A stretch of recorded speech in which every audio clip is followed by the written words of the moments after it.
I remembered. I remembered that we were getting close to the quiet, very dark, downtrodden part of that soundtrack. It lasts about 5 minutes, and it lasts the 5 minutes where I swap over to my camera and go live and start talking to you guys. So we're just gonna switch it over to the Baldur's Gate 3, but it's lo-fi mix, and call that good. Hello, everyone, and happy Friday.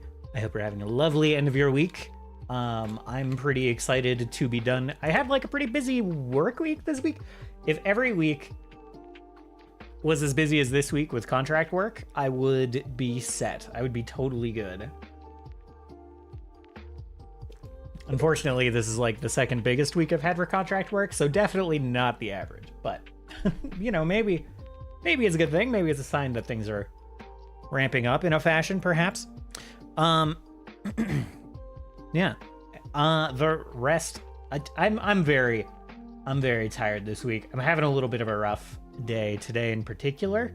So this is not going to be like a super long stream. I've got some stuff I got to do, and I'm going real slow today. I gotta, like, this is really dumb, but the end of like the WoW monthly like cosmetics pass, it ends tonight. So I gotta like hop on and do some quests for that, which I'm not gonna be unhappy with the distraction from that. So I gotta get on and do that, which means the deadline for being done here is probably about 10:30 to give myself enough time to get on and do that. And then and then I have drawing practice. I skipped drawing practice last night, and if I skip tonight, I skipped drawing practice last night for similar reasons to today being a bit of a rough day. But if I skip that again tonight, then I miss one of the goals I have kind of set up for it, which is just like getting a certain number of like gesture drawing, not really gestures, but like kind of constructed 3D shape drawing poses done in a month. I'm like following kind of a schedule, kind of a get good at drawing in a year schedule, as while I'm doing a learn to draw in 60 days class. So I wanted to get that done. It's like 40 of those poses, and I wanted to get that done by tonight. Because I like started the first month of this schedule late, like a week into this month. I was like, I just want it to be nicely lined up with the month, so I don't have to brain it all. So I've been packing in a little bit extra here and there, trying to stay on a stringent schedule to make sure I get that all done. And then we'll have a full month for the next one, and surely that'll be fine. Probably, I don't know. My throat, by the way, really fucked right now. I don't know what it is. My voice immediately started getting thin and crackly and a little scratchy, so I'm just gonna take a couple of nice drinks of water to hopefully help that chill out. What else do we have going on? Surely the drawing practice is going pretty well. I'm not gonna show any stuff on stream. Sorry if I adjust my hair 20 times. I'm like... I was like running around. I like went outside to get my dog inside because he was like barking at a random squirrel, and I didn't want him to be barking at random neighbors. So I'm like a little bit warm, just like a little bit sweaty. And then I put on the sweatshirt, as I am wont to do when I am doing these streams. And I'm just like a little bit warm. So I like feel my hair like stick to my forehead grossly. And I'm like, that's not gonna... I do not accept this. We gotta deal with that. So I will be playing with my hair for like the next 10 minutes or so, more or less. Yeah, I don't think I really have any other announcements. So, Slate schedule change. I'll be here tomorrow with Final Fantasy VII. After Pathfinder, my conflicting plans for tomorrow evening got moved to Tuesday, so now there won't be Final Fantasy VII on Tuesday. But probably will still be music. We'll see.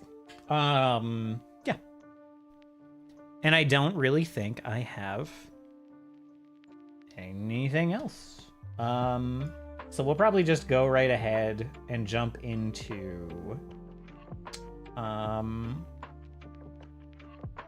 jump right into GM prep, which is really, I don't have a lot to do. Okay. Oh, but I do have a recap to do. Hold on. Stand by. That is a necessary part of the GM prep stream. So let's just launch this. Also, Foundry V12 has landed, but not all of the add-ons I use frequently support Foundry 12 yet, so that's a little sad. I'm very excited for some of the new features in Foundry 12, and I think they will help me make really quite pog maps, and that's exciting for me. So yeah, I'm excited to be able to upgrade, but that day is not today. I'm also excited for Forge to load in. Here we go. Okay. My notes for last time. Did I write notes for... Yeah, I wrote a lot of notes last time. Holy, I wrote so much note. What in the world? Complete opposite of session 7. Yeah, how good are these notes? I guess we'll see. All right. So... Oh yeah, we have like combat stuff to recap. I actually don't have many thoughts on that. We'll recap some of the like, oh, we could have used blades in the dark clocks. We'll recap some of that as well, I guess, in a minute. It's real slow loading this map. Okay. So let me get a...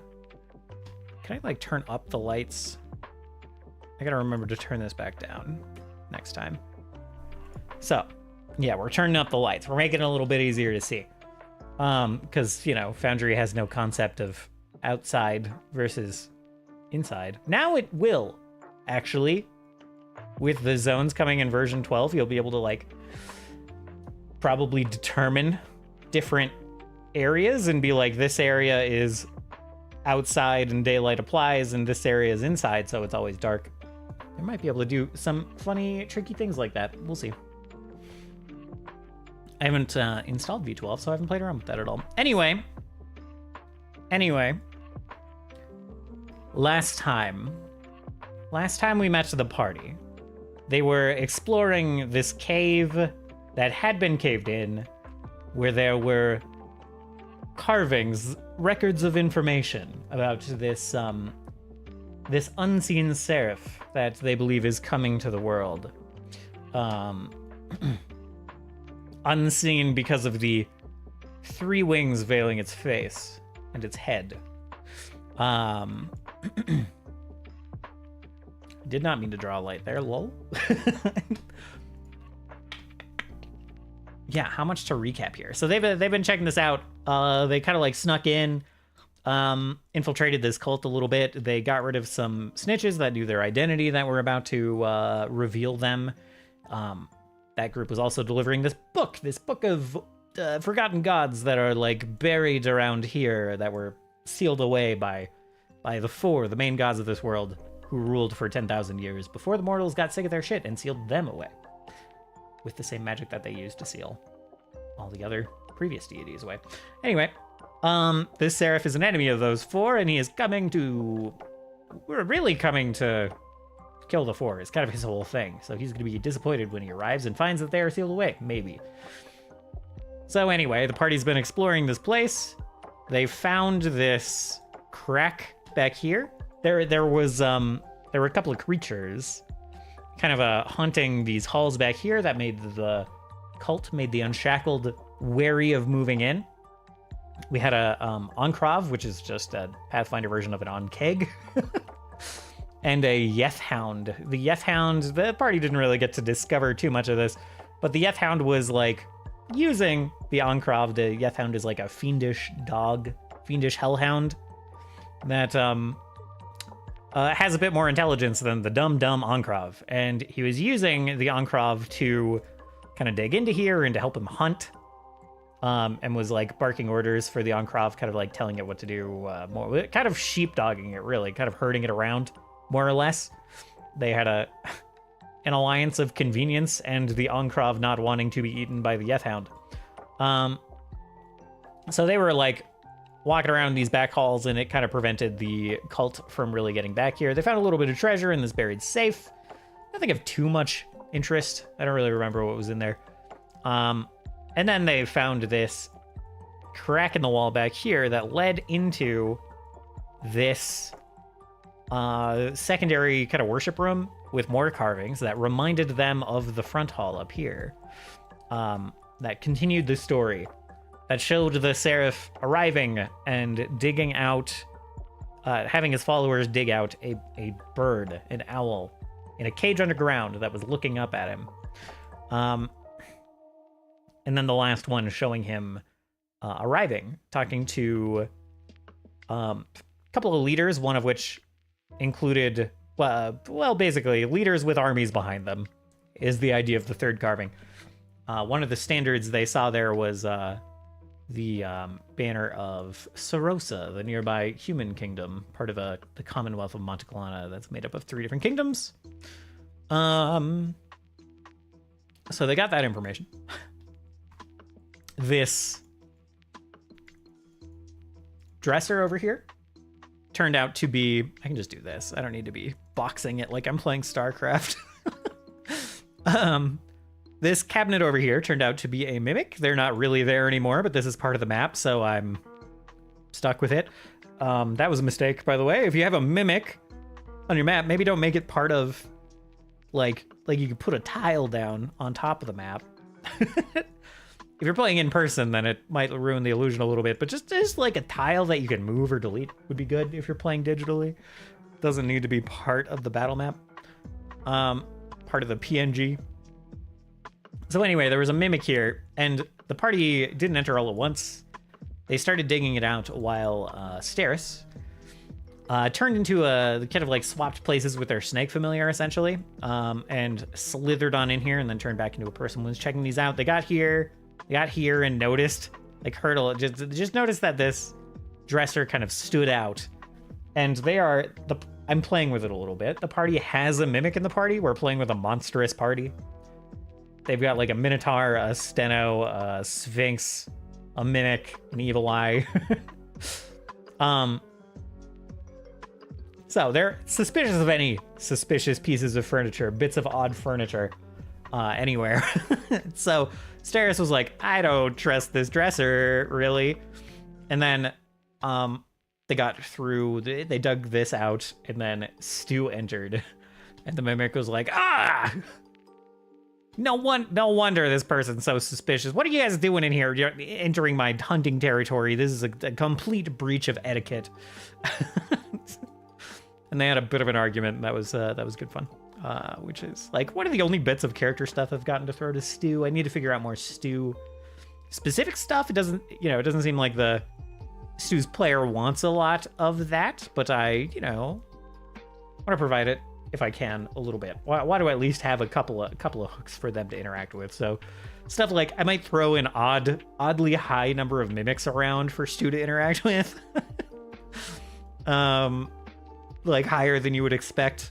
Since there isn't a lot of surprise from mimics for this party anyway, maybe just like 200% more mimics than the usual party runs into. Maybe that's enough. Anyway, so the party dug through. They were all gathered in this room. They saw that this door, which is not actually here, this is kicked down now, was like covered in kind of ivy and vines and moss and stuff. They were not healed up from their fight with the Onkrov and the Yeth-Hound. And then one of them like asked the other one, so this wasn't a unilateral decision. It was like a group decision, like, hey, can you deal with this door? Can you check this door? And the Minotaur just like kicked in the door, which is maybe not exactly what was suggested, but was what one should expect. And then there was a desiccated moonflower in here, which is a particular type of monster. Really, it's just a big whippy plant. It has like a flash of light that can like blind creatures, not even blind, it can dazzle them. Its whole battle plan, A, it has fast healing. B, it will try to grab people and swallow them whole. And its whole trick is that it can swallow multiple people whole and then put them in pod prisons. It can eat someone, drop them into a pod, and then that allows them to eat another person, but also allows technically other people can save people from the pod prison more easily than they could from another creature's mouth or belly or maw or whatever. So that's what it mostly tried to do. I think it would have technically been more effective if it just slapped the shit out of everyone, but everyone was like, I mean, maybe not. It kept trying to grab and kept like missing wildly with the grabs, even though it was effectively whipping people. So it did never get to eat anyone, unfortunately. There was also I set like a hazard in here. I gave the Moonflower all of this hazard's health. So I bumped its health up by 60 and kind of gave it some of this trapping vines stuff. If they like moved over any of these vines, but then also any of these, then they got the reaction to get gnawed on by gnawing plants. Which did 84 plus 12 piercing damage if it was successful. So yeah, bit dangerous if they got in this room, but also technically better for them if they got in this room in some ways. They started out, it was really a polarizing little fight because they started out critting it, but then saw that it was healing for 10 every round. But then saw that they could, like, as it was kind of stretching vines out from here, they saw that they could, like, damage it by hitting these vines, which was another bump kind of in their favor. They were kind of, like, slowly kiting back and blasting the vines. Also found out that fire hurt it, that it was weak to fire. So they were kind of able to not turn off the healing, but offset the healing by hitting it with fire every once in a while, like, kind of did enough damage to cancel out the healing. And then eventually they did enough damage to it via the vines that it popped on out of, basically once it took 60 damage through vines, it pops out of it just like rips itself free from its surrounding situation. And like moved to the door, tried to whip them. It obviously can't get through this door, so it like tried to whip a couple of times and then backed up, and then the party moved in and finished it off. Really, it wasn't like a hard fight, but I'm pretty happy with how it went. It was interesting. It had them worried. It had them thinking they were going to retreat for a moment, which doesn't happen very often in my campaign. I don't know how many times I've heard the words, "I think we should retreat," uttered. I guess like the first fight of the last campaign, but it doesn't happen that often, really. They're like iffy moments, but never like, oh no, we need to reset this fight and come back. But they managed it. They managed to bring it back. I was surprised that they did, because it has 18 AC. Well, now it has 13 AC. We know that it's unconscious, but it has very high AC. But they got some like really good hits in, and it failed a couple of reflex saves. I think reflex is its lowest save, even when it's not unconscious. Now, if I like remove, so we remove this, and we remove unconscious, and we remove prone, and we remove, well, no, it had clumsy. Yeah, so its AC was 18, its reflex was only 6 at max, and I gave it permanent clumsy because it was dried out, which I think reduces it 1 more. Yeah, clumsy reduces reflex by 1. So yeah. What was I saying? Whatever. They defeated that. They dug through the ruined cabinets. They got a little bit of treasure in there. They rolled well and got a message. They rolled well on a luck check, basically, to get a message out of a little snippet that was in my secrets and clues. You know, we use the lazy dungeon master's secrets and clues. They got a message, an old message, saying, the god of war, the Naga of war, was deemed too risky and uncontrollable, basically. Though his words were benevolent and kind, something in his voice shook me to my core. He is not... cannot be trusted, cannot be controlled, we must find a new ally. That's basically what this message said. So they found that. They also found another stockpile of scrolls and information. And last minute, I decided they'd found random bits of scrolls and information several times this campaign, and I was like, how do I spice this up? And I just had a paper man who was the previous voice of the Seraph, previous part of this group that like sacrificed themselves to hide this repository of information. Thought they were, you know, sacrificed himself for his life's work, essentially, this guy. So he put like his last spark of intelligence into the scrolls held in this cabinet, and then delivered his message personally to the next group who came in, which happened to be the party. Not a member of the cult at all. Basically told them what the short version of what's all in here, of like, you can't let the gods find this place. You can't let them find how much information we have. We can't let them discover what we have discovered. That will be ruinous for our group. And we owe it to future generations to keep this hidden. Blah, blah, blah, blah, blah. And then said, like, you must find Maratan. You must make ready for the Seraph's arrival. And release Maratan so that we may partner with them. They are the key. They are the key to spreading the Master's message far and wide. They're basically, the idea is Maratan is a god of nightmares, and if Maratan is a god of nightmares, the messengers, the angels of the Seraph, the unseen Seraph, they work by manipulating memories and dreams. And the Seraph himself, unbeknownst to the party, thank you, Obi-Wan Kenobi, hello, thank you for the work. Unbeknownst to the party, the Seraph literally feeds on fear. And can use it as like a power source. So if everyone's freaked out by the fear god, then that just soups him up. They don't know that particular detail, they just think it's about nightmares and the angels spreading information at the moment. The angels being the Rujalics. The tadpoles that came in and tried to manipulate the party's memories and dreams earlier. So all of that went down. They got the scrolls, they got the items in here. They found out they were gonna like try to just set up a door in here. There were thoughts about torching the place. But they heard the voice and his guards coming along the hallway back here. Someone distracted the voice for a moment. And they kind of successfully bluffed. He was like, you know, they were going separate ways. They were like, yes, we cleared this out. Cleared out the Geth Hound and the Enclave, and we cleared this out, and we found interesting information. Aren't these carvings interesting? We didn't find anything in here, though. It's all ruined. It's all ruined by the plant that was guarding it. Wouldn't you know it? And the voice was like, oh, that's very disappointing.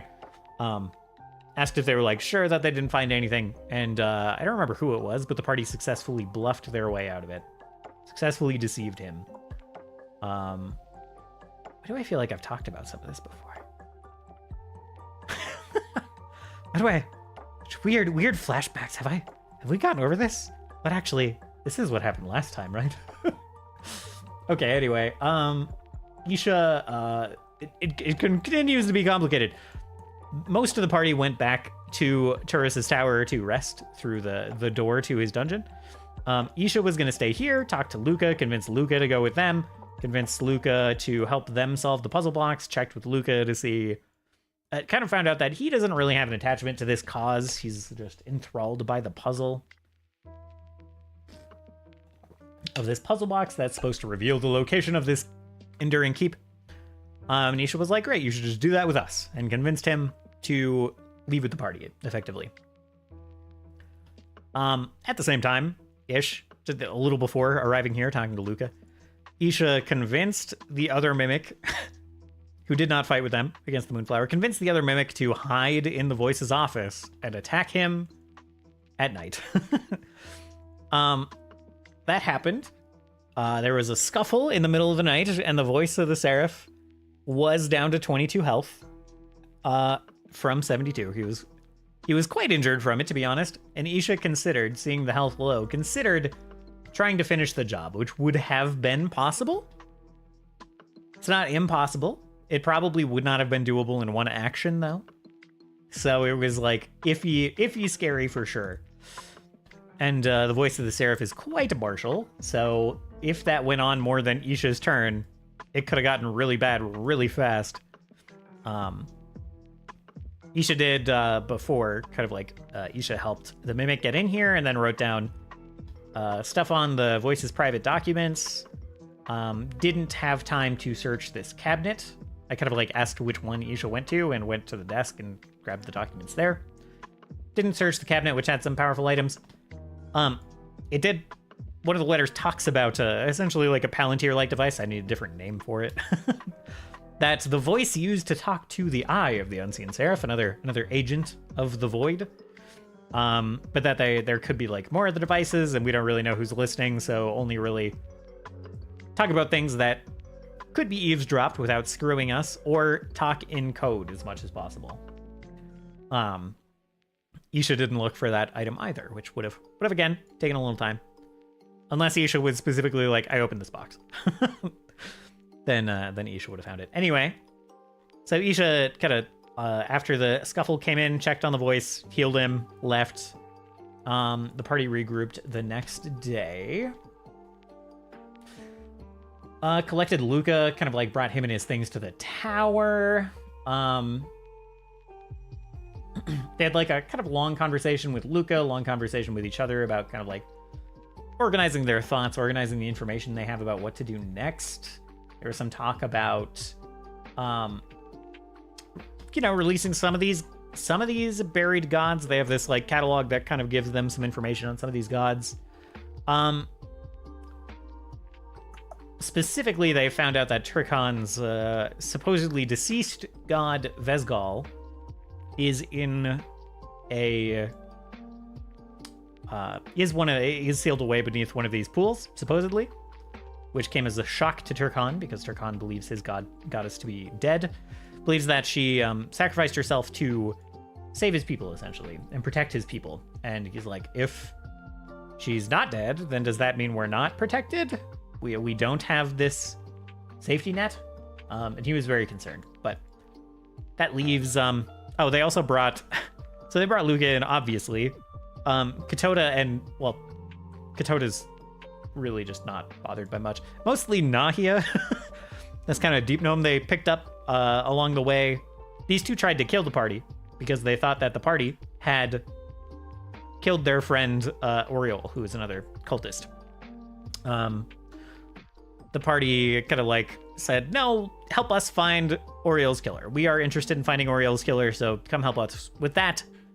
And yeah, so they've been following along for a while, and Nahia's like, what? Nahia's had enough. They've been here for like 2 days, and Nahia's like, do you have anything? Do you have anything? At all.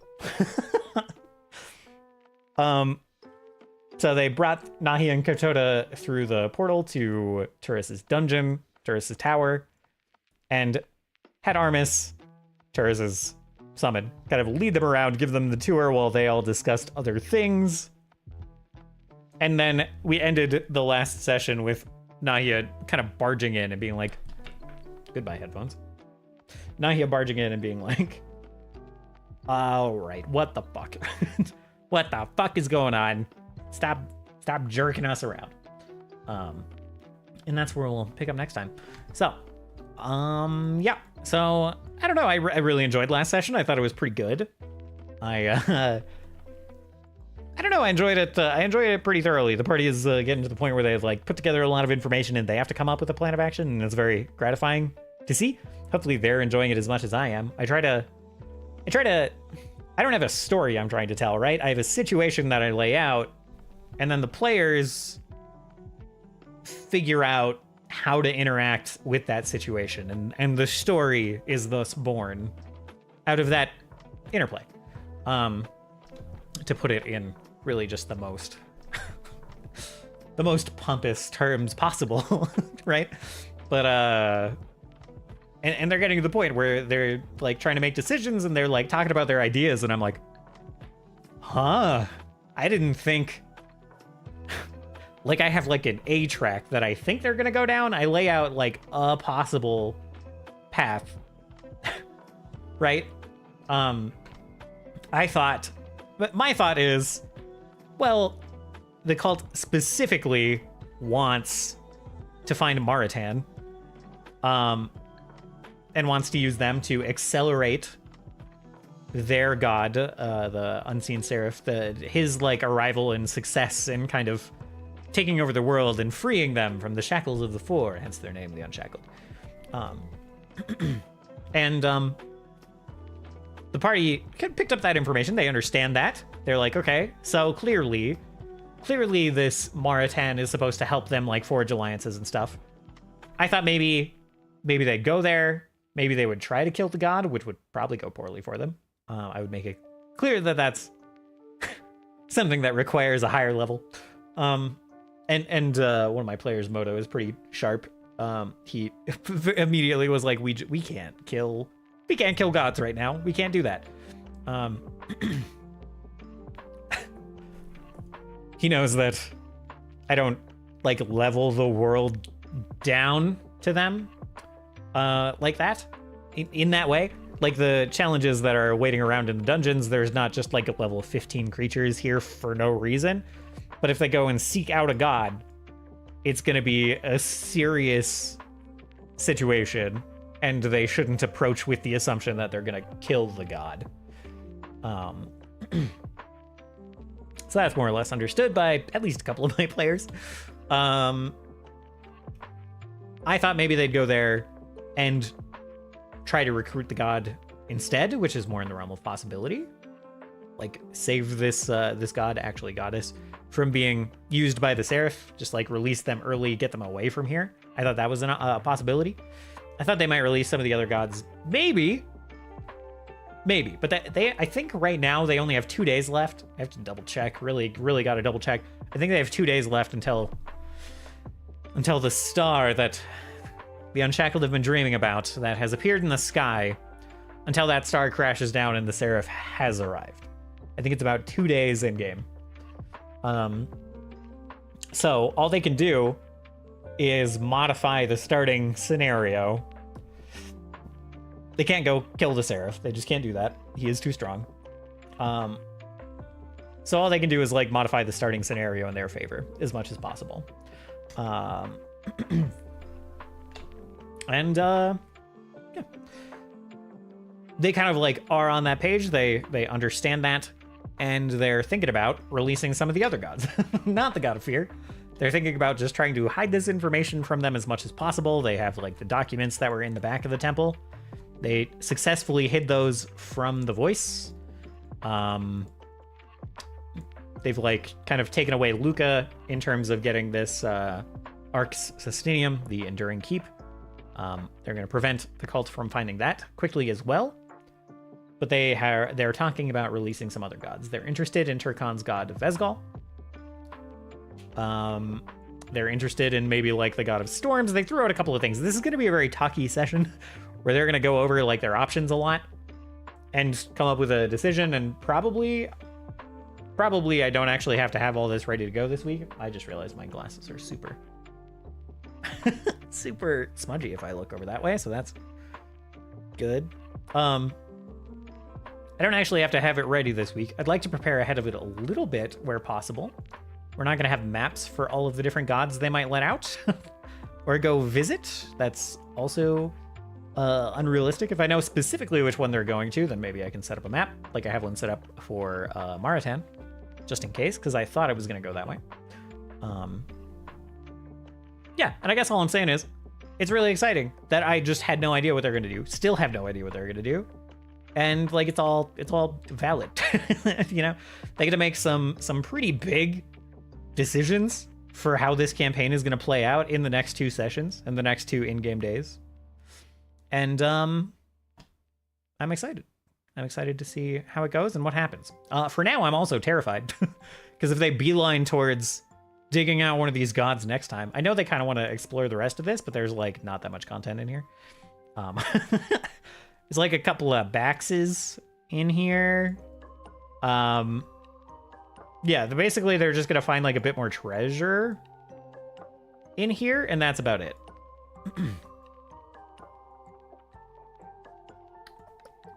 So there's not a ton of content. There's maybe like an hour of content in here. They're going to talk for a bit, and then they're going to start acting on what they want to do next. Which sounds like it's going to be bringing this pump system to one of these pools, pumping out a bunch of this shit. It's tar. It's just tar. It's just tar. That's all. Pump out a bunch of tar to reveal some of these. What do you call it? Reveal some of these god seals. These seals sealing the gods away. To try to let some of them out or get some information. So, all of that said, let us go to the notes and we'll set up the session sheet for next time. New note, session 09. Session number is 9. Why am I looking for it in the drop down? Lol. Session date is actually tomorrow. Not today. Still need to fix that script. The campaign is monsters. Okay. I should go through my dungeon notes too and see if there's anything new there. Scenes we're gonna open on Nahia with Katota in tow. Is it in tow? T-O-E? It's in tow, like towing, right? Like a tow truck. It's not in tow as in the digit. Literally don't know. Okay.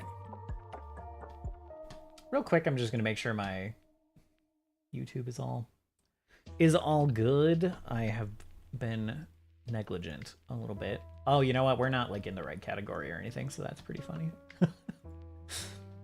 Let's switch this over. Have I talked before about how there's not a Dungeons and Dragons category on YouTube? There's not like a TTRPG category on YouTube. There's Dungeons and Dragons Online.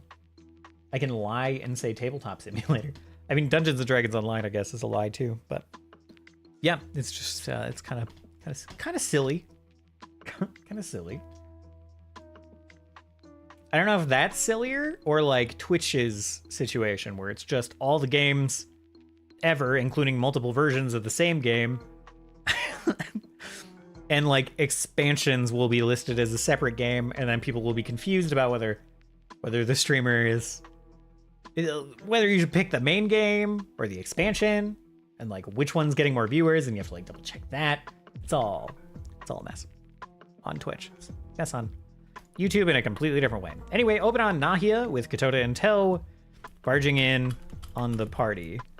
I don't know. I don't have to script out what she's gonna say. I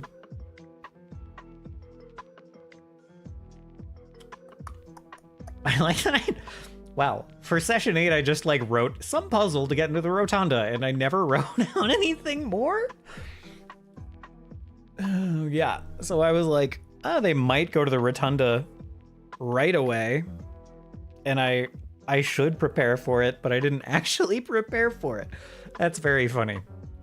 I don't think they'll go to the rotunda next time, but I can, if they get to it, I will try to make up some bullshit as far as like the puzzle to get into the rotunda, and then I'll be like, and you lower it down,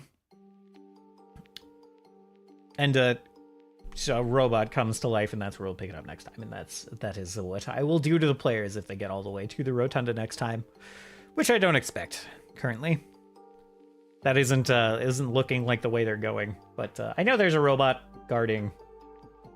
of the 4 guarding some of the stuff in the rotunda, so let's see. I am a little sad that we might not end up using these fear visions, but they'll maybe come in handy later. I was proud of some of those a little bit. Okay. Open with Nahia with Katota in tow, barging in on the party. Just generally mad. Wants to know if they have anything on Oriole, or if she's wasting her time. And that's really all I need to write about that. I don't think there's a lot more I can write about that. Nahia has a goal, is chasing that goal. I will roleplay Nahia with that goal in mind. But I know the party has some theories about Oriole and Oriole's killer that they might share with Nahia, which might just alleviate Nahia's concerns. That might be it.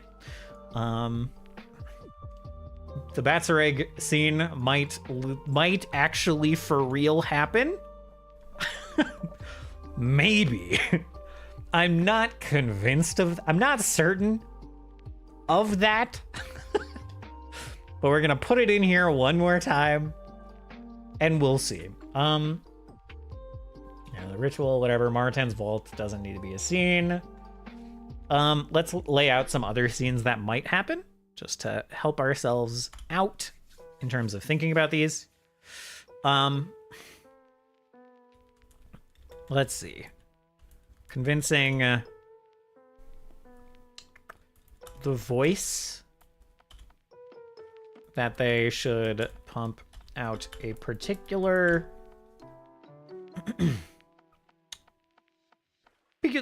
pool, particular guy, whatever. This is a thing that might happen. They might convince him that they know where a god is that they could unveil and release that could help them in their cause. And he will be surprisingly cooperative and easy to convince on this front.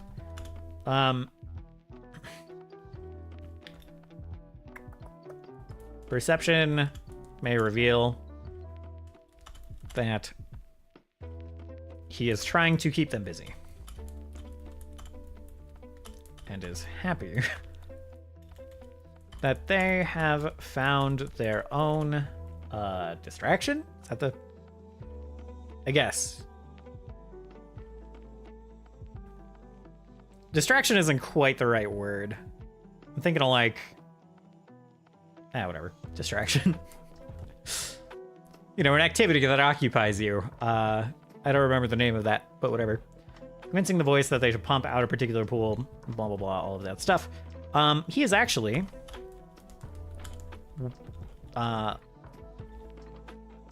either is or... I don't know. He has now spoken to the eye of the Seraph and suspects that the monsters are the people... Well, it's not even suspects. He has now spoken to the Eye of the Seraph and knows that the monsters are the ones who meddled with Oriole.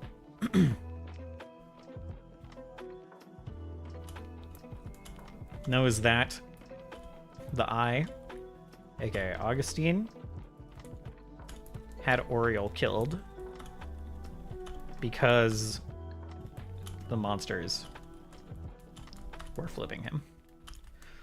So, and I'll play that out from there, really? Because who knows how that conversation will go if they discover that.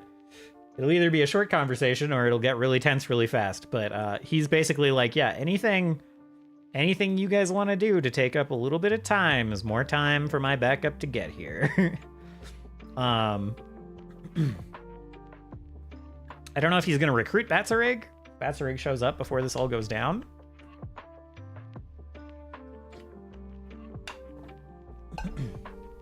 I'm not certain on that.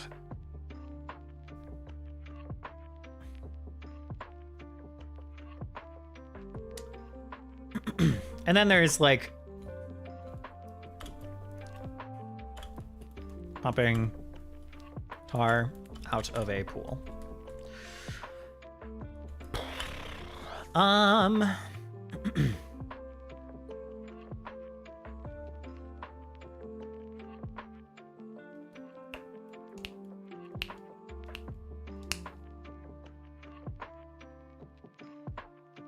Let's see. Maybe... Oh, I forgot to talk about clocks. As part of the recap. I've said so many times I'm going to do that. There's not like a solution to that now. I just missed the window. But a thought and a play. I might use the clock here for pumping tar out of the pool. Yeah, clocks in Blades in the Dark and Lancer, who took it from Blades in the Dark, I'm pretty sure. Which is totally fine, by the way. Totally acceptable and encouraged for tabletop role-playing games to bounce mechanics back and forth. That's like the entire idea of some of these open systems, like Blades in the Dark. So they have this idea of a clock, which is just a fancy progress bar, like a well-presented progress bar. A clock can be broken into segments, like a 4 clock will have 4 pie slices out of it, right? It'll be cut into quarters, essentially. And the party can typically, the idea is the clock progresses. So you might have a clock to like something bad happening, and every time the party messes up like a stealth check or messes up kind of convincing someone of something, doing something suspicious, it might like affect the clock a little bit. And it's just a nice visual way for like the GM to keep track of it and present it to the players of like, oh, well, they don't go running to the boss right now, but they're a little bit suspicious, and we're gonna there are 2 more marks on your clock because this person's a bit suspicious of you and keeping an eye on you. So instead of just kind of deciding on your own as the GM, like when something is enough to cause the big problem, you have a mechanic here that like the players can see and are interacting with and know what causes it to go like forward. They can interact, they can actively try to push it backwards and like, earn time back on the clock, essentially. Like they could go ingratiate themselves to the boss in some way. And so like the suspicion level kind of goes, the clock goes backwards. So it's like a progress bar, but it's also a little bit like, it can act a little bit like the notoriety, notoriousness in a GTA game in that way. It can act like a bunch of different things, depending on how much the players can interact with it and how much, how you use it, essentially. Hello, Saf. I'm doing all right. I'm generally having a spot of a rough day, but having an excellent time on stream so far. Delighted to be, I always get like very excitable and happy to be prepping Pathfinder. I'm a little surprised, honestly, at how effective it is, just being like a little creative and a little bit of a fake it till you make it, like stream energy comes through and turns into just real energy, I don't know if you ever experienced that yourself.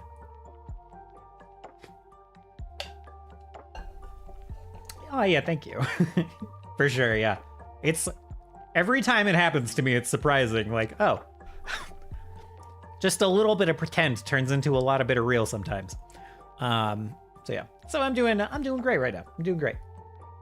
Had a busy day trying to get some like extra work done as well. Managed to get through that. That was really nice. Kind of like randomly stumbled into a solution after like a couple hours of work. So yeah.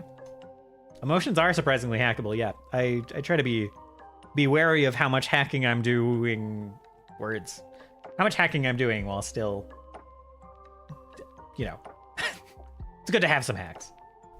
It's good to not hack too much and do sometimes address your feels, but I think today it has mostly been just helpful and nice. So yeah, we're doing great. I'm feeling very creative and energized to be working on stuff for the campaign tomorrow. Also a pinch of that, like, oh god, the campaign's tomorrow, I gotta get this done. It's nice that I have the pressure of the campaign being tomorrow, because that made sure I was gonna get online and do some of this jam prep, but yeah. I'm gonna stop talking in circles.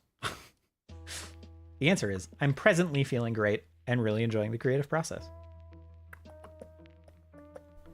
What was I gonna say? Let's see. So like, maybe put a clock down.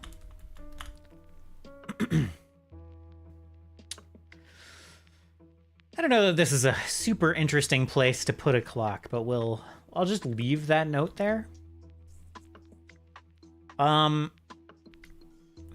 Maybe get ambushed by the voice and the eye. Good God, I can't type! Of the Seraph.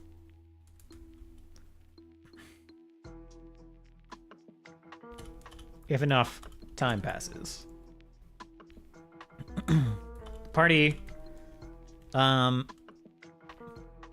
probably has a chance to spot the ambush coming.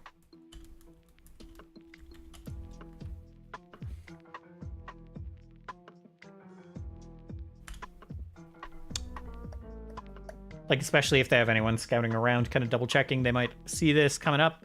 I might include some guards with the voice in the eye. That would make it a pretty stacked encounter against them.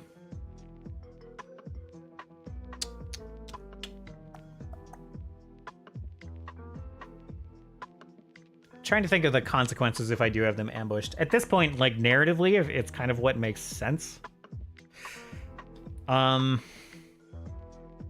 Probably I'd let it be after. Probably after the party gets into the vault.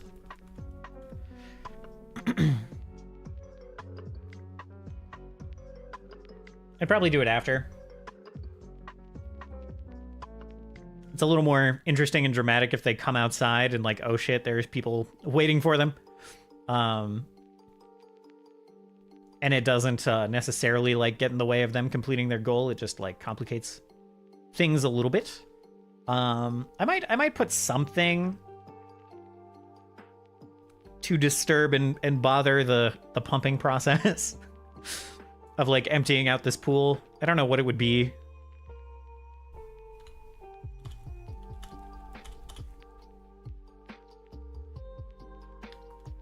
Some kind of interruption probably would be nice. Don't know what.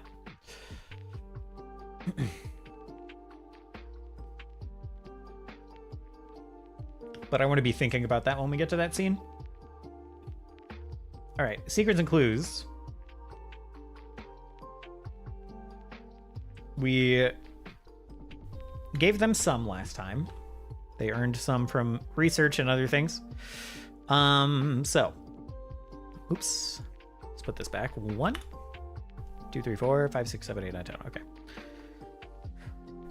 The Arc Sustanium is in Temel. We're gonna let that ride. That is still applicable and has not been revealed. The Unshackled have an independent military cell called the Partisans of the Chosen Path. That could still be... It's a bit cheaty because I think we're just gonna have Batsarig show up.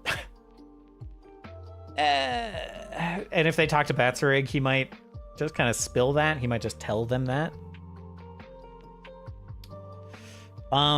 If Batsarig does show up, maybe the interruption is going to be Batsarig coming up and being like, what have you done? What are you doing?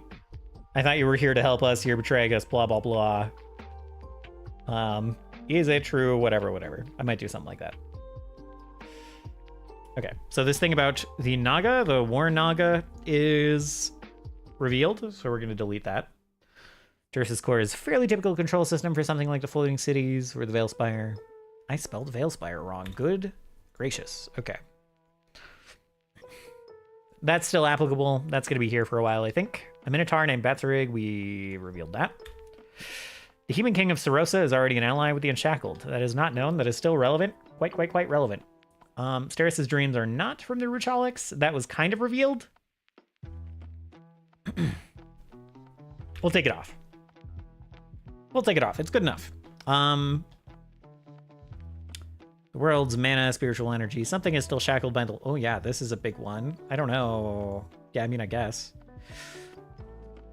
Still shackled by the leyline nexuses put in place by the Four. The divine power granted by the Forgotten Gods and the new divinities is but a slow bleed from the nexuses. Yeah. So that's still potentially relevant. Burith wants to handle the exterior threat by... Yeah, we'll keep that. By releasing the Four.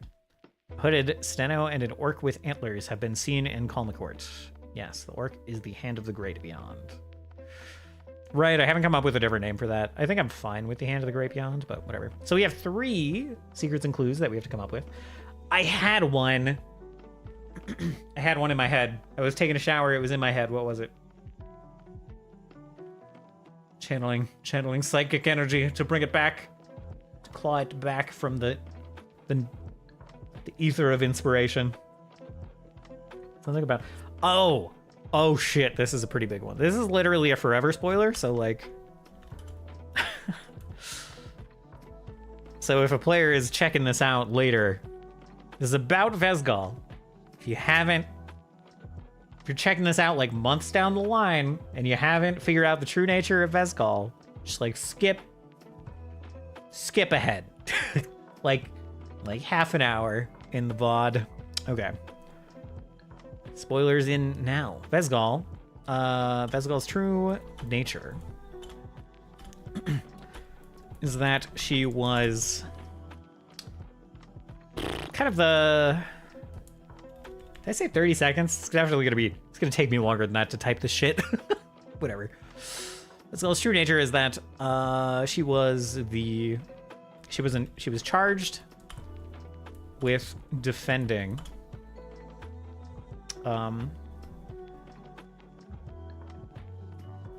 places of power and importance in the world by the Naga, guardians of the land.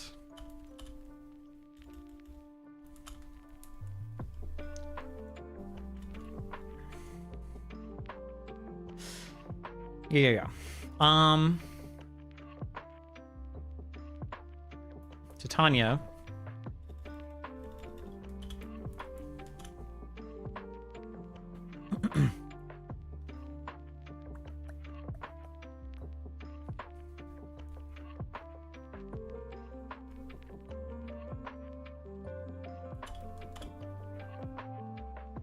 gave up their best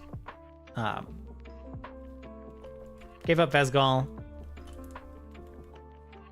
their best soldier, best general, best commander, best something, best warrior to this cause on the condition that her warriors would also protect the innocent, and that places of power would also be places of sanctuary.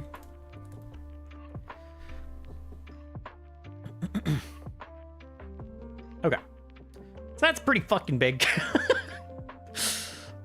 Do I have Vezgal in here as a sheet, as a page? Vezgal. I do. I'm gonna need to edit the shit out of that. I probably shouldn't link it here, to be honest. But whatever. Until it comes up. Trace's core is fairly typical. Yeah. So that was the big one. That's a pretty big deal. Hello, Tauros. How are you doing? Good to see you. Ba-dum-bum. Okay, 2 more secrets and clues.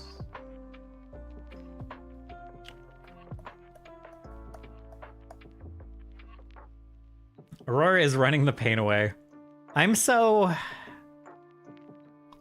Yeah. I can't, like... I'll put a message about this later. In, like... Let's split this into 2. I'm going to talk about some of the stuff from last night later in admin chat. On the other side of things, I'm like not comfortable putting myself in the mayor's headspace on any of this right now because I was also salty about one of my characters getting like, I cannot be salty as the mayor about the execution because I myself was salty about the execution, so I have to just I have to like push that away. And I cannot play that character in that way right now. So yeah, I don't know what I'm gonna do for a little while in terms of Zomboid roleplay. I don't, correct. I tried that last night. Yeah, that I thought the same thing.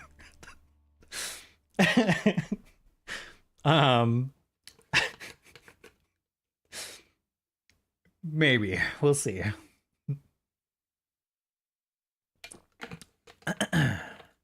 I'm so bad at coming up with some of these clues out of nowhere.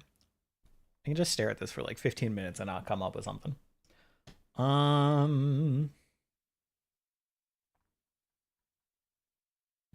Music done?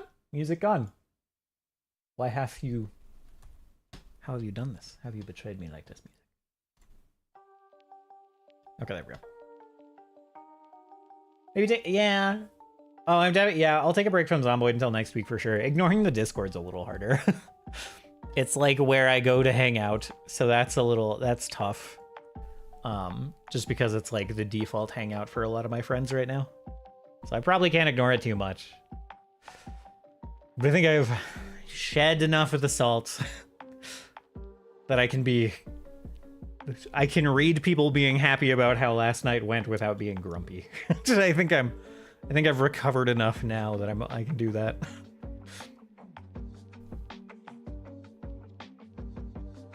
Ignore the text chats. Yeah, I'll probably try for a little while.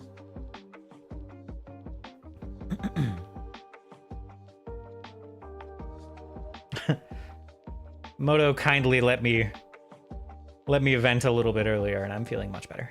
I'm just gonna say some really unfair stuff for a little while, Moto.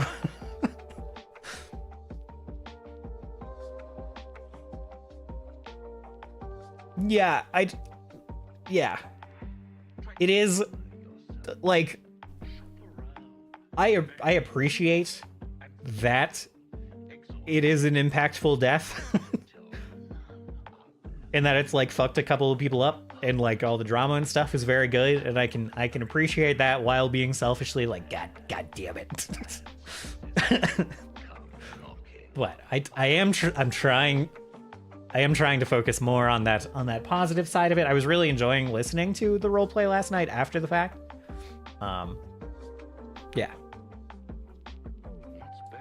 Plenty of good stuff came out of it for sure.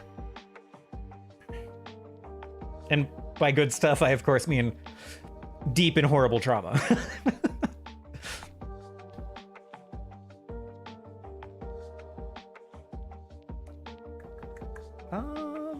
Is there anything else? I don't know what to hit up for inspiration on on these last couple clues. What are some things I've been thinking about?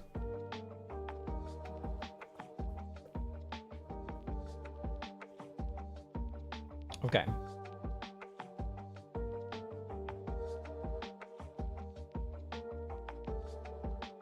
Oh no. Oh yeah. Oh, the Fletcher interview. Oh yeah. That'll be interesting. That'll be an interesting one.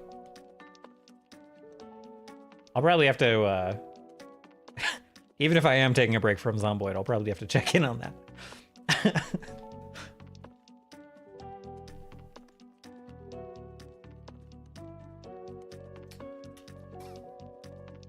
I don't really have anything written about the treasury and everything. Temple Front, the Grand Hall.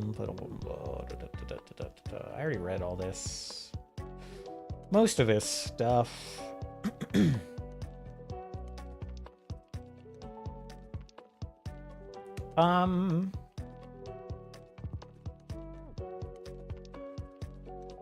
Oh wow, the only person who knows everything that happened in Vernon. I see. She was in Nox. Uh-oh. Uh-oh. I'm glad we're keeping that part of the lore, that like the original event happened in Nox.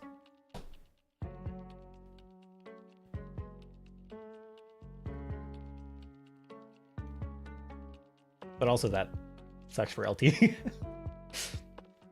It's a good base, yeah.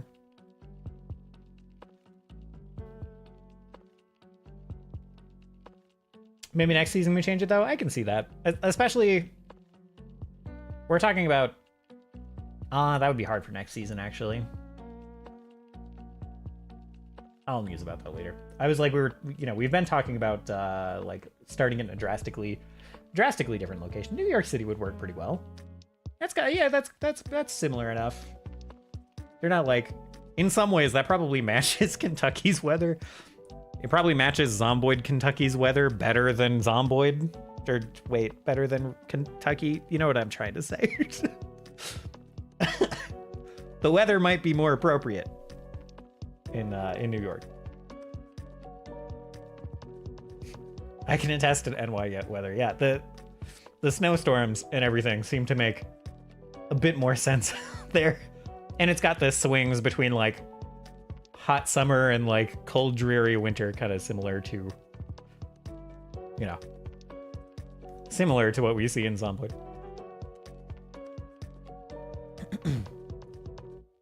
Yeah, that's kind of like, that's a pretty close analog in some ways. That could work. Winter you get snowstorms, summer you get Mother Nature trying to smother you with pollen. Yeah, like tomorrow. Oh no. We have a very high warning. Uh-oh. Good luck. I don't know what it is with pollen. It always hit me a little bit, like we'd get to spring and like my eyes would get tired easier and like puffy and stuff, and like I kind of get these like dark bags under here in the spring, but it never felt like I didn't get allergies the way other people do. Still don't. But it's gotten worse recently in the last couple of years of like, if there's a lot of pollen out when I go out to like walk my dog and stuff, I will definitely be sneezing for the rest of the day. Still not as bad as other people, so I won't complain too much.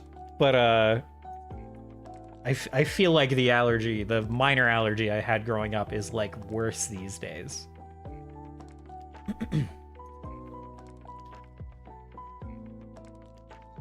and again is still like a fourth as bad as anyone with like actual real allergies though. So I will continue to count my blessings while damning my age. Lurk time, got you. Catch you later. Thank you for stopping by and chatting a little bit. Oh, here. I don't think. Oh, you know what?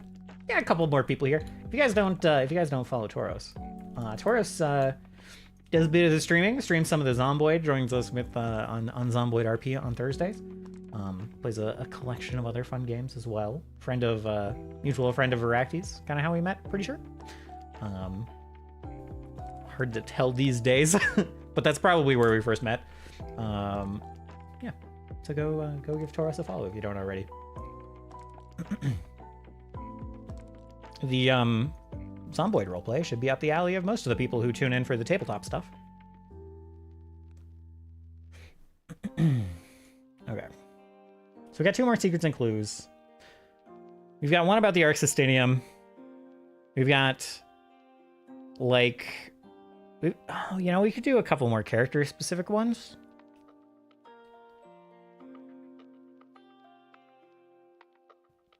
That's not bad. That's not bad.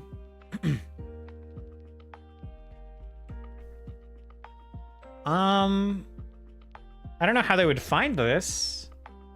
I'm a little nervous to put this down. This is just a thing that I know. Maybe I shouldn't write this down. But, the thief who stole the compendium they have, the Forgotten God compendium, for the local area in Kalmacourt, that thief sold them the book for 50 gold. Also stole a Forgotten God artifact, not realizing what it was. And that the players just don't know that yet. So, they could discover that randomly. I think they'll discover it if they go back. Well, maybe we'll just put it in. We'll put it in. Farley. It is Farley, right? We started memeing about his name. Yeah, Farley Felame. Okay. Farley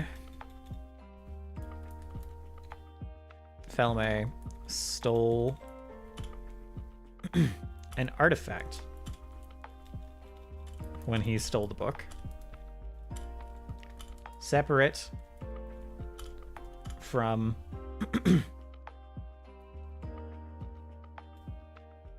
of his own accord, basically. That wasn't part of the job. That's just something he did. He just stole another thing that was in there while he was nabbing this book. So he still got this artifact. He still has it. This might be in here for a while, which is why I'm worried about putting it in right now. If they start like heading north, if they start leaving, then maybe we'll take that one off of there. Like, that's a fact I know that's not gonna escape my mind if he comes back up. But for now, we'll put it in here while he's been in the vicinity, while they're going back and forth in the local area. They might figure this out. This might be a thing that they hear.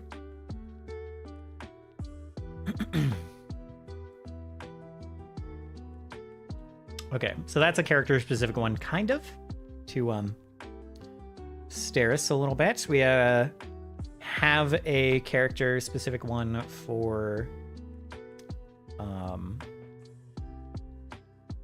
no, well, we did one for Turkan, is what I should say.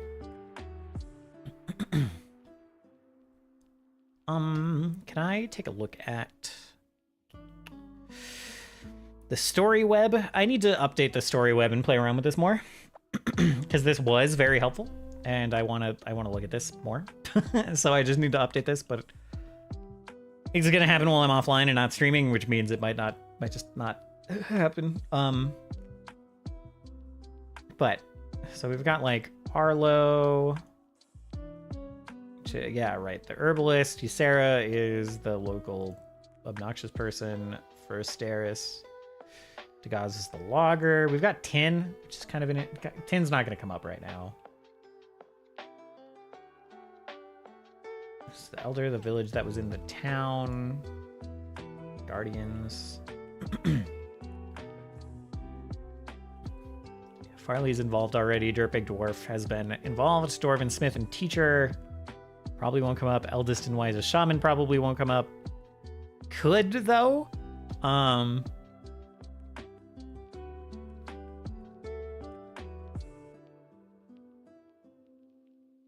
Yeah, Neria was a connection of his.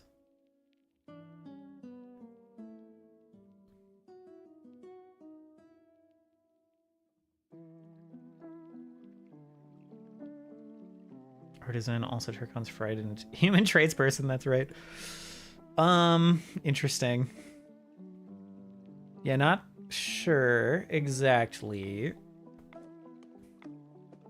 Burning Eye, Evil Eye, Bard. Learned by ear. Stu, trying to get famous. Right, Stu's themes are trying to get famous, also thinking they are super famous, while people don't recognize them. Ernesto, the Gamer 20, welcome in. Hello. Thank you for the follow. I assume this is the same Ernesto that I've known for quite a while, in which case, welcome back in. I hope you're doing well.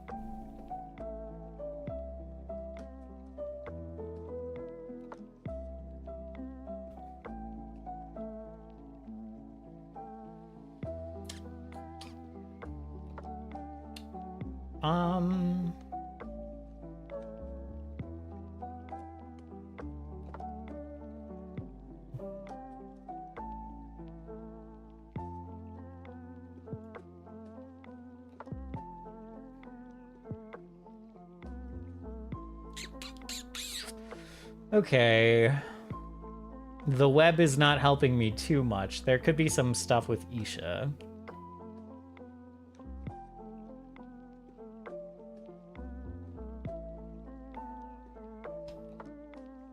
Already have a secret for Turris. Hard a little bit to have a secret or clue for Scene of Auction.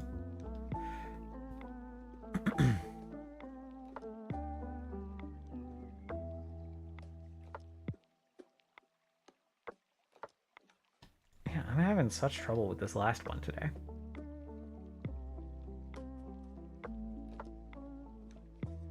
Elder of the village.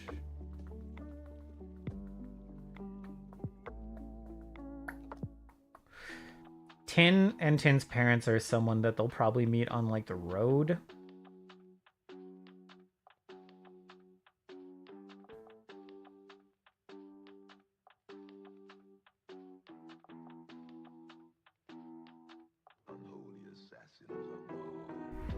Huh. Let me think. What do we got with the current story? They kind of already think that Augustine is the cult leader, the Eye of the Unseen Seraph. What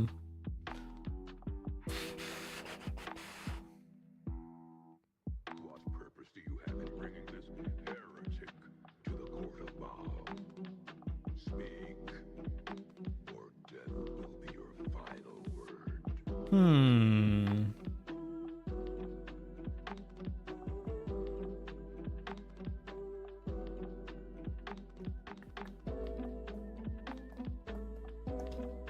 Yeah, this is tricky, man.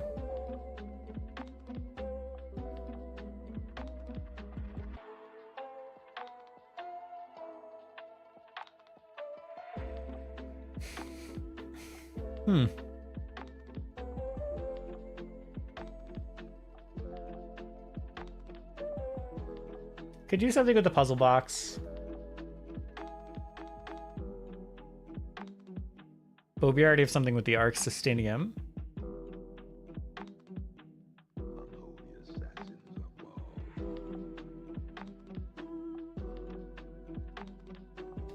Oh, maybe just... A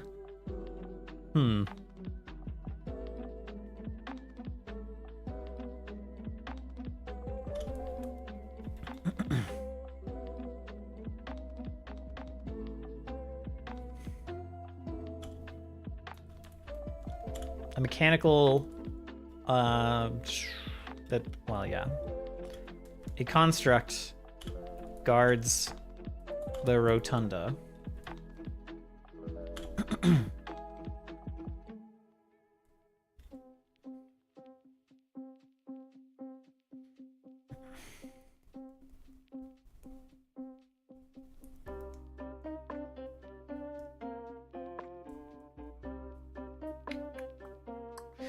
Construct guards the rotunda.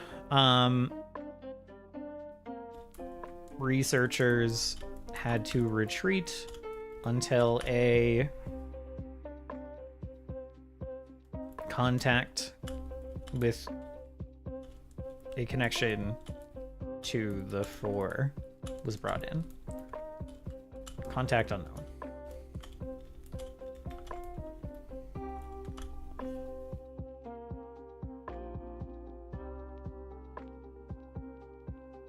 Yeah, I think that's good enough.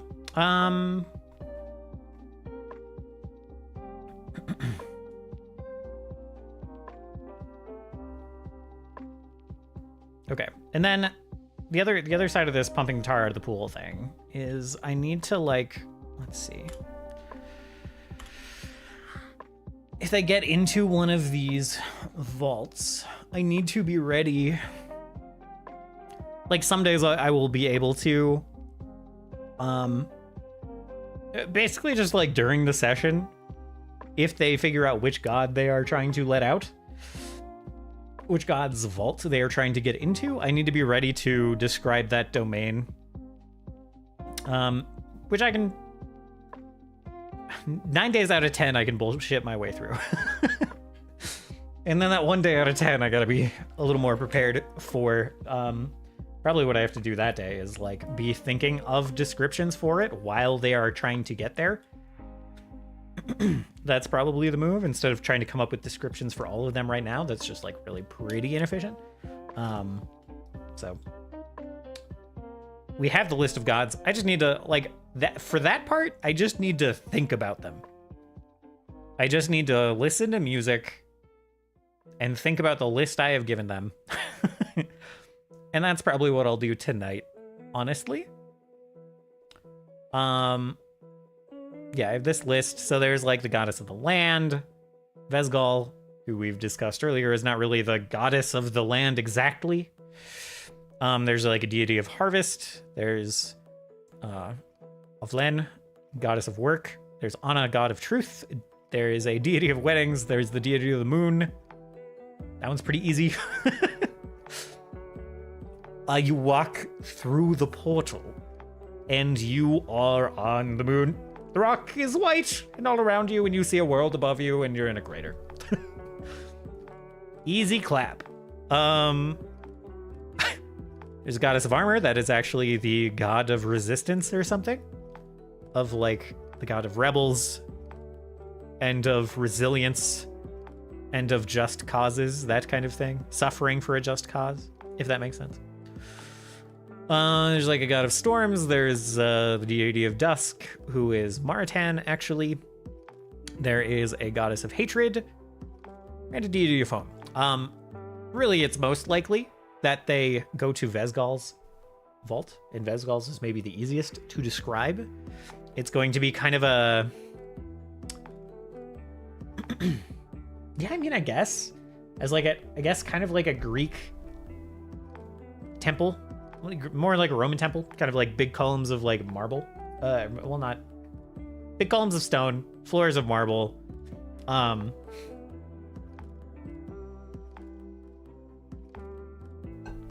Maybe a door that is sealed with just like a big stone slab to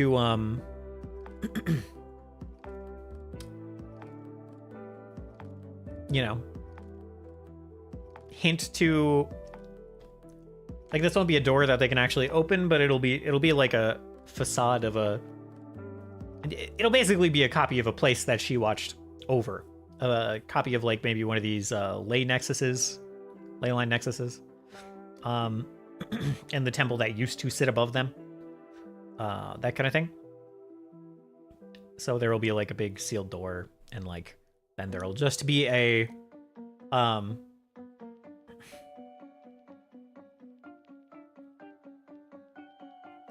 maybe there will be like a... I don't know if there would be a statue of her.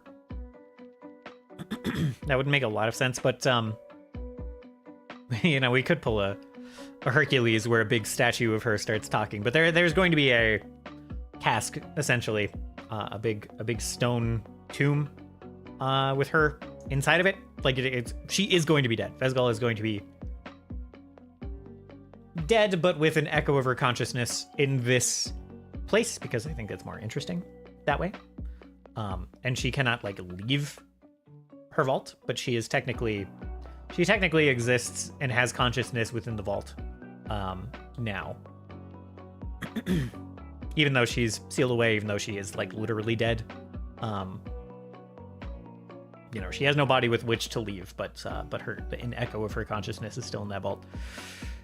And I'll probably give the players, if the players want, they'll be able to track down a way to revive her over time, but she's not going to be alive. The biggest thing is,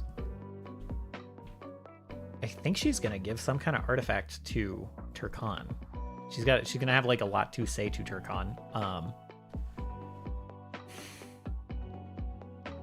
I'll probably have to ad-lib some of it, but... and I don't want to write down a bunch of stuff if they're like not gonna go there, but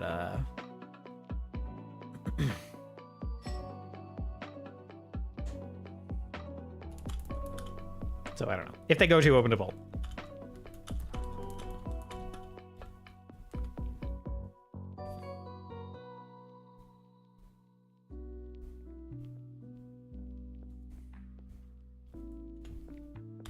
A, how do they find it? I will not just like reveal the vault to them because they decide they want to go find it. They have like general areas laid out, and they don't have enough time to pump every pool in those general areas, so they will need a way to narrow it down a little bit. So I'll give that to them a little bit. You know, I'll give them that as a challenge.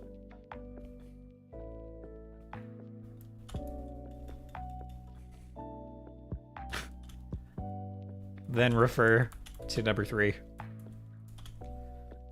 I guess I should probably have... it's fine.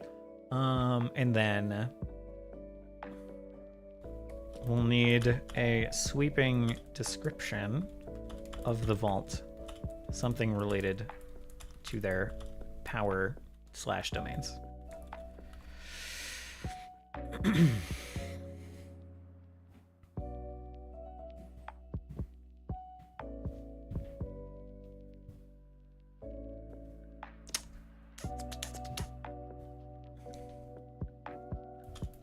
if it is Vesgal.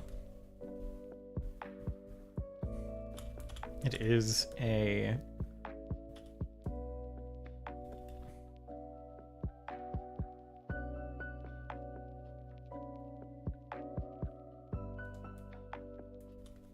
Greek style temple.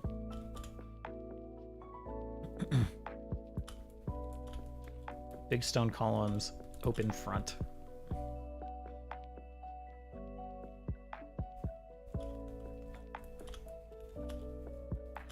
Looking out over a grassy plain.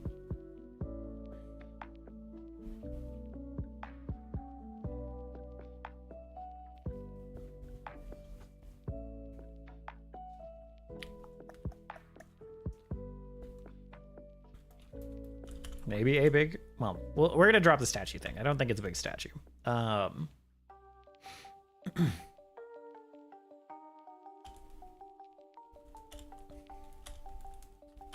Sealed door leading deeper in the back. Let's see. On a dais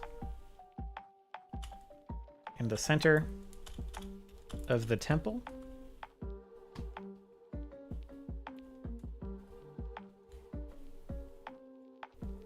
Let's see. What do you even call? It's not called a cask exactly. Casket, but it's called something. It's not called a tomb. What am I? I guess stone casket works. Sarcophagus. Okay.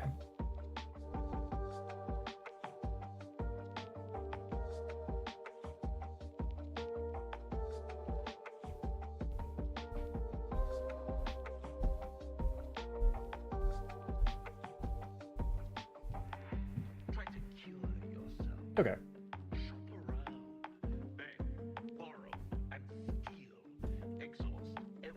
Yeah, we'll call it a sarcophagus.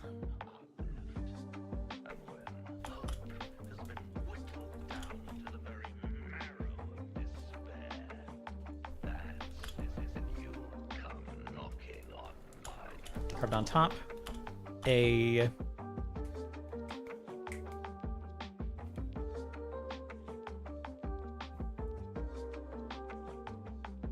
I think a satyr. I think Vesgal is a satyr. I'm not 100% on that, but I think that is true. I don't think she is a minotaur herself.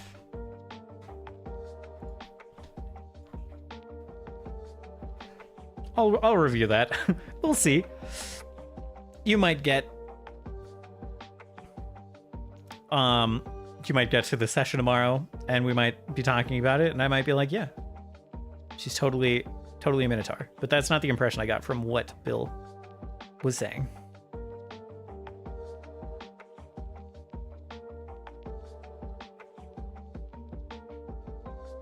What's this app? This looks awesome. This is called brain is blanking. This is called Obsidian, is what this is. It is like an excellent note-taking app. Took me a little while to like get into using it to its kind of full potential, but it is excellent. I switched to this from Notion a while ago, and I quite like it. But it is all saved locally, which is of note.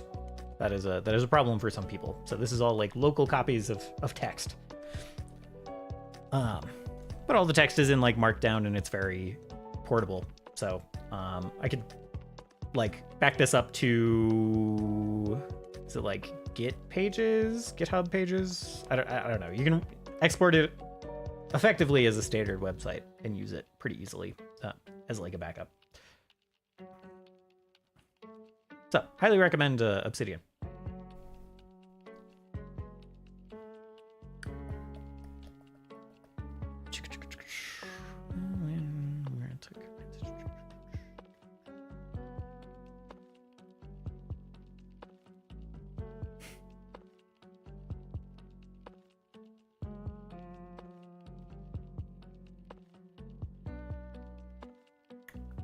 Okay. Yeah, I don't have a lot of information on Vezgal from what Bill gave me. I gotta like double check and make sure that she wasn't intended to be a Minotaur specifically. I got the impression that she was supposed to be like maybe human, maybe they didn't know. But if I do have wiggle room, I think it is a satyr. I think Vezgal was Fae. I think a lot of the gods from this time period were Fae, so that just makes sense to me.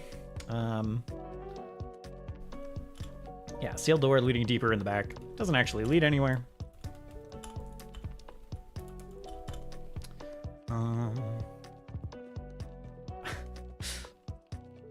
I have some like loaded questions to ask Isha about. Ask Moto, Isha's player, about this. Because Isha is a character who existed back when all of these gods did, and then kind of got like thrown. This is a misrepresentation, but they effectively got thrown through time and came out in the current day. So they have a lot of privileged information about the world before the main four gods invaded and took it over. Anyway, this door doesn't actually lead anywhere. My chat mod in OBS is incredibly delayed today.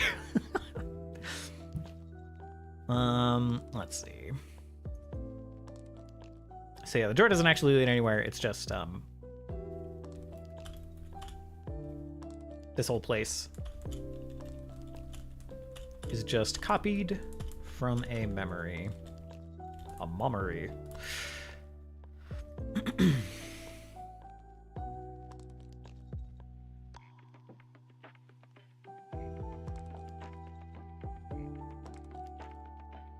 Okay.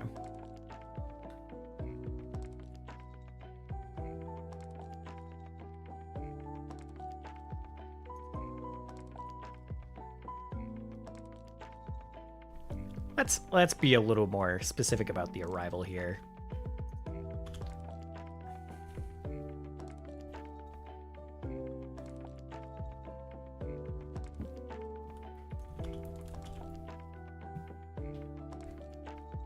Step through the portal, and your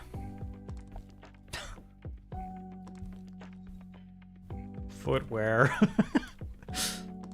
lands on polished stone. It's complicated because most of the party doesn't wear boots. It'll be like a hoof or a paw or a pseudopod or a bench leg with this party. As they are, as the title suggests, a bunch of monsters.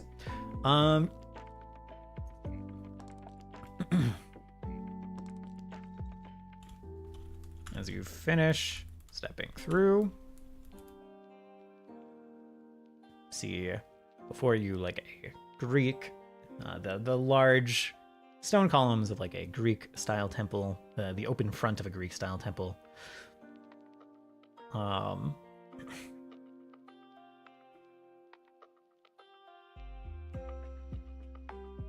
Behind you, shimmering with your arrival, blah, blah, blah, something, something, a vision of an open plain as your compatriots walk through.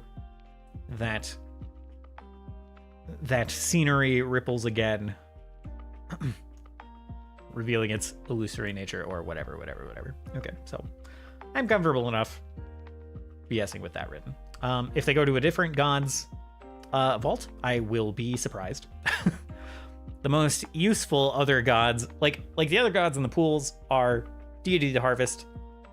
That is not a useful god. I'm just listing the gods. They talked about Anna, the god of truth, who's actually the goddess of riddles. So the researchers just have Anna completely wrong. And then Kaon, deity of the moon. So it's either the riddle god, who's going to be a pain in the ass to describe their sanctum, or the god of the moon. Probably. They'll probably ignore the harvest god. They'll probably ignore the wedding god and the goddess of work. And if they let anyone else out, it'll be someone at the Rotunda, of which all of those gods are useful because they are all quite powerful, which is the point of the Rotunda. The Rotunda is where the scary ones were sealed away. Scary, I mean, martially powerful. That's all I mean. Vezgal kind of counts, but isn't a threat because they are dead, because they made a deal to sacrifice themselves to save their soldiers. So, I think that's good enough.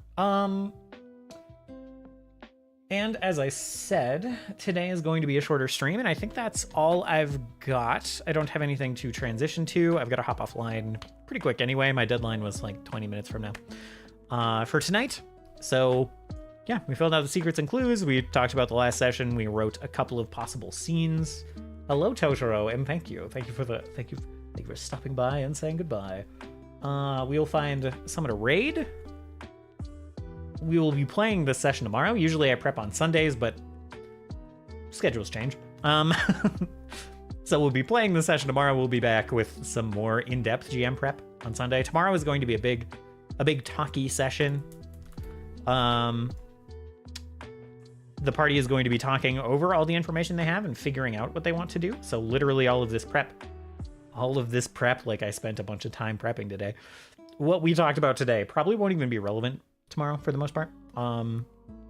It's going to be just kind of them discussing what to do next and maybe finishing going through the cave and perhaps convincing the voice to let them take the pump somewhere, or just killing the voice. They might just kill the voice of the Seraph. That is a thing that Moto has suggested they might do.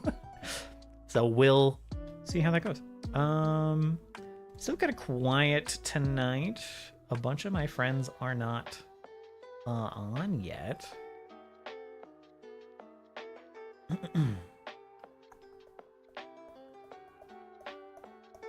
And I don't really want to go meet new people tonight. I just don't have the energy tonight. So even though it's a quiet one, you know what? We got a raid from B Deadly recently. B Deadly is playing Fortnite. Probably not quite the same energy as what we were doing here with the tabletop role-playing game stuff, but but you know, it sounds like a great place to hang out. We can just go by and say hi, repay the raid a favor. So we'll do that.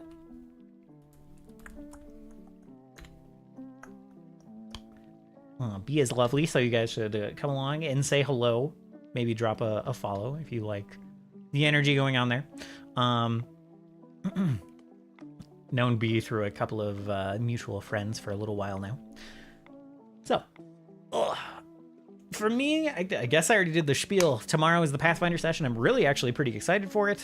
Like I said earlier, very satisfying to have the players kind of deliberating about the information I've given them. My whole GM style is kind of about setting up a complex situation, letting the players dig in, and figure out what they want to do about it without providing an answer. So that is what's gone on here. They will be coming up with their answers tomorrow, and I'm very excited. A lot of them are digging the information hunt, and they're very engaged. They're having a good time. So that has been delightful. After the campaign, I will be playing Final Fantasy VII Rebirth tomorrow. We'll be doing some open world stuff.